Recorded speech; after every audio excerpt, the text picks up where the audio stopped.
Mayaman ang napangasawa ko pero hindi nila alam kung sino talaga ako. Dear Ate Ann, tawagin niyo na lang ako sa pangalang Hermebeth. Magbabahagi lang po ako ng aking kwento. Akala ko noon kapag nakapangasawa ka ng mabait, responsable at may kaya sa buhay, sapat na iyon para maging masaya ka. Akala ko kapag mahal ka ng asawa mo, matatanggap ka rin ng pamilya niya. Pero mali pala ako. Maswerte raw ako dahil ang napangasawa ko ay mayaman at mabuting provider. Totoo naman. Hindi niya ako pinabayaan simula nang maging kami. Lahat ng pangangailangan ko ibinibigay niya. Pero habang tumatagal, mas lalo kong nararamdaman na hindi ako tanggap ng pamilya niya. Mahirap lang kasi ako. Lumaki akong isang kahig, isang tuka. Sanay ako sa hirap at pagtitiis.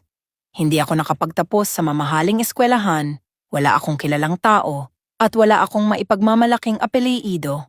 Kaya nung una pa lang, ramdam ko na ang tingin nila sa akin, parang hindi ako bagay sa anak nila. Tahimik lang ako tuwing may mga salitang patama. Kesyo, mahina raw ako. Walang mararating. Hindi raw ako marunong makisabay sa estado nila sa buhay. May pagkakataon pa na narinig kong sinabi ng nanay niya, kung hindi mayaman ang anak ko, wala namang papatol dyan. Masakit, Ate Ann. Sobrang sakit. Pero tiniis ko lahat dahil mahal ko ang asawa ko. Hindi ko siya pinili dahil sa pera niya.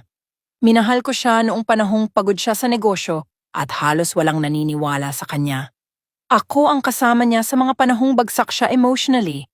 Ako ang nakinig sa mga problema niya habang lahat ng tao sa paligid niya ay nakatingin lang sa tagumpay niya. Ang hindi alam ng pamilya niya, kaya kong mabuhay ng walang pera. Sanay ako sa hirap, pero sila, hindi sanay magmahal ng walang kondisyon. Hindi nila alam na kahit mahirap ako, hindi ako naging pabigat sa anak nila. Ako ang naging pahinga niya.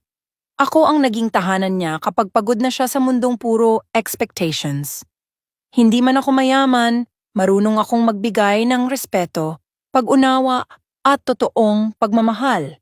Minsan naiisip ko, bakit mas madaling husgahan ang taong kapos sa pera kaysa sa taong kapos sa kabutihan? Hindi ko naman gustong tanggapin nila ako agad. Ang gusto ko lang sana ay respetuhin nila ako bilang asawa ng anak nila at bilang isang taong may dignidad din.